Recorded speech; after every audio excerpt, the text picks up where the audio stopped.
Bubble index at the tipping point. So this is starting to finally crack. According to the UBS Global Real Estate Bubble Index, Toronto and Frankfurt exhibit the most elevated risk levels on housing markets.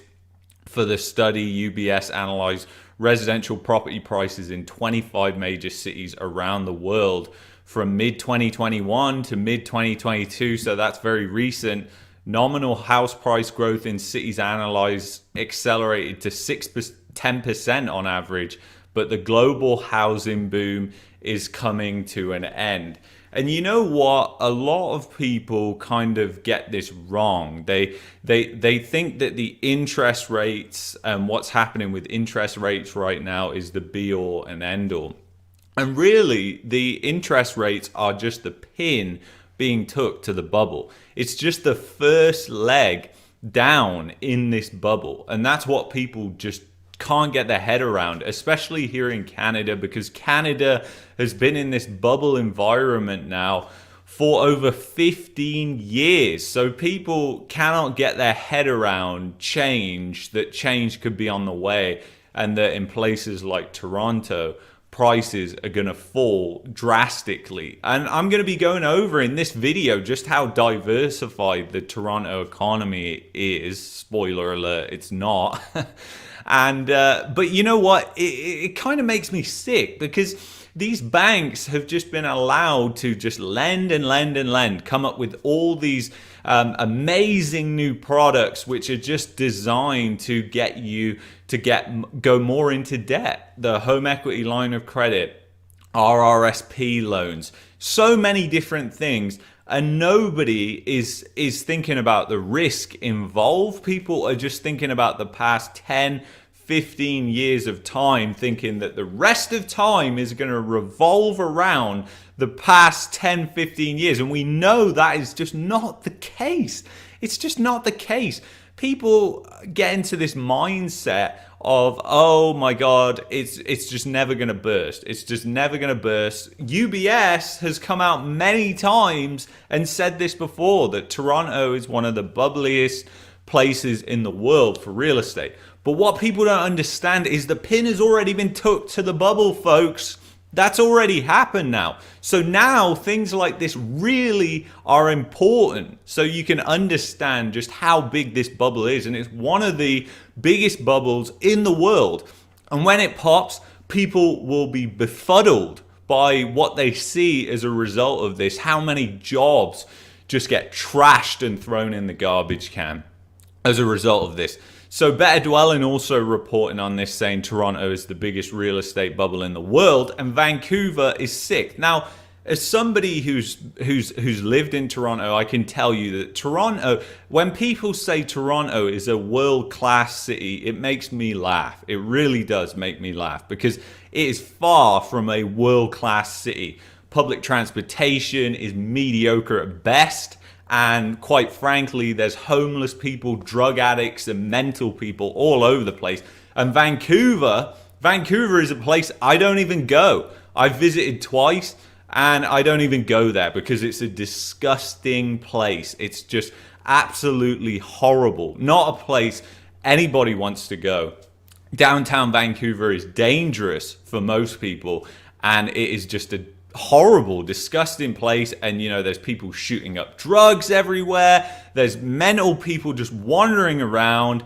And it's the same here in Calgary. You know, people are getting stabbed all the time, random stabbings of these people who are mentally unstable, who are just wandering around.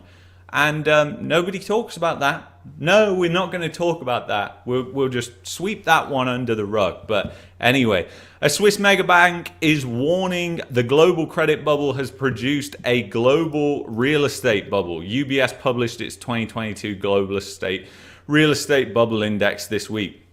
Global real estate prices are growing at one of the fastest rates in history.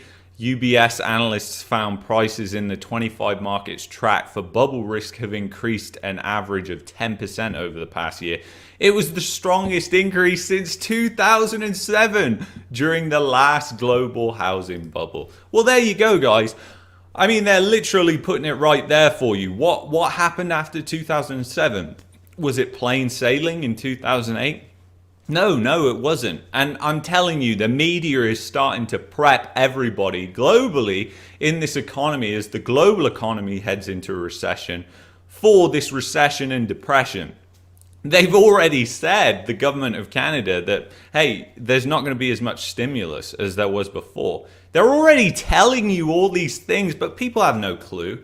And right now, this is the worst time to buy in history, because not only are you buying at the top high prices, you are also buying with high interest rates. So it is like a toxic combination. I know a lot of people think that they're getting a deal because prices have come down. Like in Toronto, for instance, they're down 20%. But you're not getting a deal. It's like walking into a grocery store and an apple costs $100 and they're saying, oh, it's $70 now, it's 30% off. I'm just going to say no thank you, because I know that apples are worth way less than $70, so I'm not going to buy it.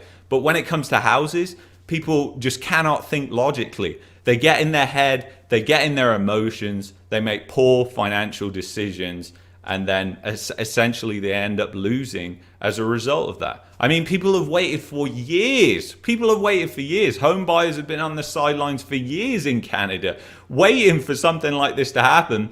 And then the first leg down, they go buy. And then guess what? Next year, they lose their job, they lose the house. It's all over. It's game over for them. They're not going to be buying for another 5, 7, 8 years when the next bubble takes over.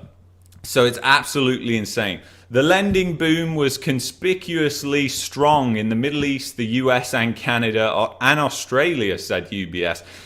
Since the Cerveza sickness, we observe an increase in aggregate household debt relative to economic output in many of the analyzed economies. So basically what they're just saying there is that we are not producing anything to have an excuse to take on all this debt, all this extra risk. So basically, there's nothing supporting it. It's a Ponzi scheme. It is essentially a Ponzi scheme. Nothing is supporting it. So you just got to wait for it to crack.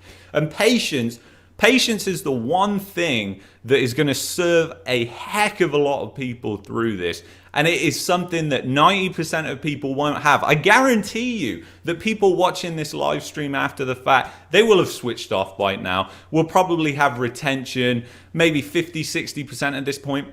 So 40, 50% of people already gone. They can't even keep their attention span on for 5 minutes. It's just like, this is what we're dealing with right now. So people aren't going to wait a year. Are you kidding me? People aren't going to wait 12, 18 months to see what happens with their job. Even if they fear a recession, they're just so emotional. Oh my God, I saw the prices rise last year. I just have to get in now. At least they've come down a little bit in price.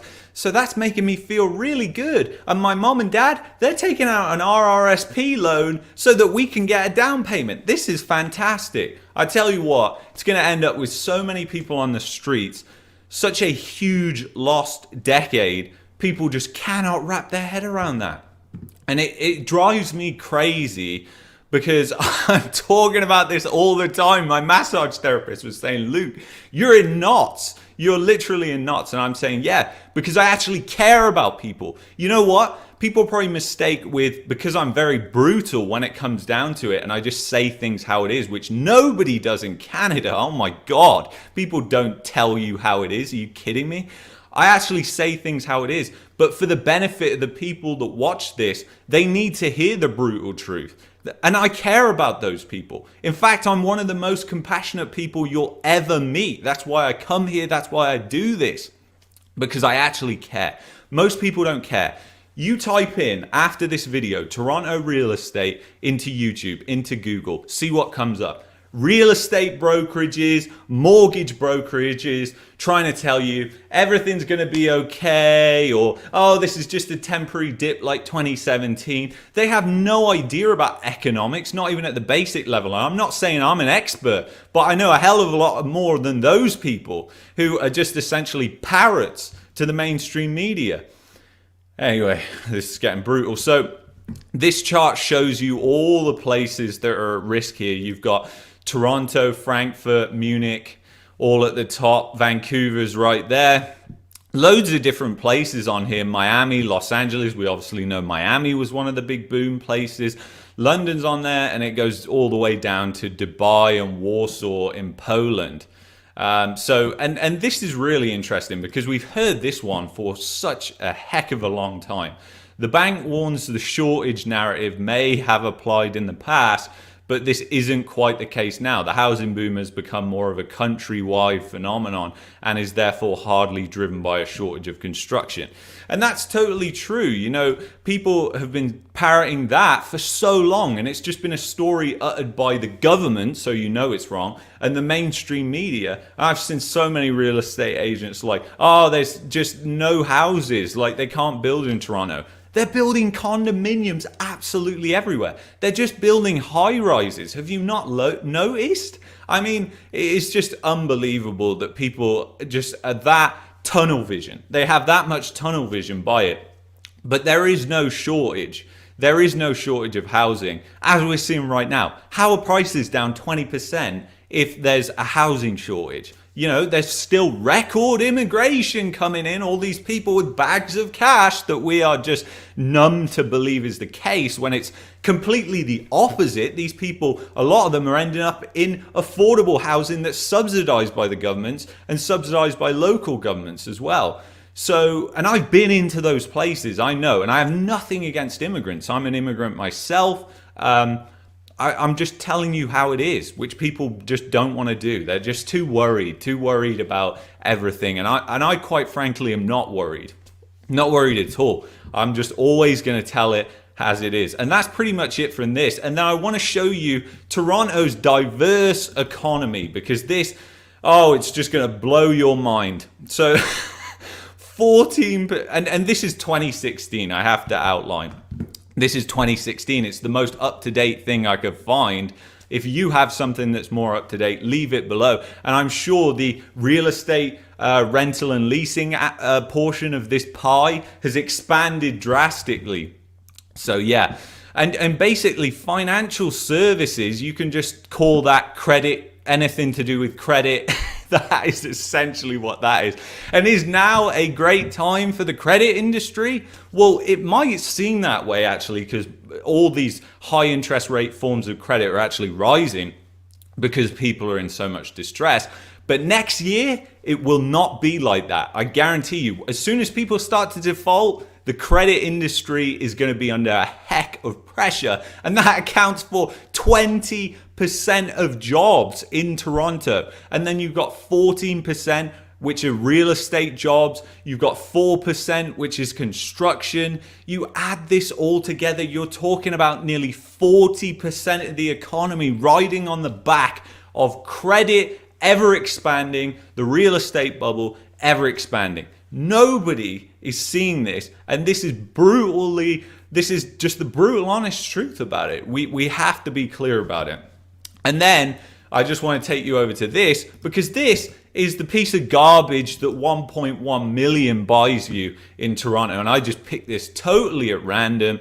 You get a semi-detached house in Toronto that is like 1,200 square feet for 1.1 million. Anybody who thinks, and to use that grocery store analogy again, for anybody who thinks that that is fundamentally a sound price, you are completely out to lunch. You need to get your head checked out. You are buying the apple at $70 when it's really worth $1. And the joke's on you if you do that. But really, it's just absolutely insane. And here's another chart, which just shows how humongous this bubble is. So if we go back to prior to when this household debt started, and you're going to see in a video on Sunday that is just a barn burner. I've already released it to my Patreon members. But the video is going to blow your mind, because I explain how all this, how Canada dodged 2008 and why it's essentially in crisis mode right now. But essentially, let's go back to before the bubble started, and a house would cost you, what is that? 257,000. Now, if you adjust that for inflation, so it just rose with inflation, you're talking about 450. I mean, wages haven't supported that growth. It's just been ever expanding credit, and it's just been allowed to grow. The banks have wanted this to grow, and they've took advantage of the fact that they can control the financial media. They can control the government. I mean, the government, for Christ's sake, they are always quoting these banks' reports time and time again, saying, oh, the bank says the recession's not going to be too bad. The bank says this, the bank says that. What about when the bank goes bust? Then what? What are you going to look at? And these governments, I mean, people within these governments, the economists, are getting paid hundreds of thousands of dollars, and they are clueless. I don't have a degree, but I know I could do a better job than they do. And they probably have a master's degree in Ponzi economics, got at Kingston University. And if you look at how they teach economics, that is where the breakdown occurs. The breakdown occurs in university when people learn economics. So it's really a big problem, So I don't know. It's just absolutely insane, guys. I think this is absolutely crazy. The bubble is getting towards the end. It's going to be a huge takedown, and you should maybe check out this video right here. Maybe check out that video that the YouTube algorithm recommends, and I will see you guys on the next live stream.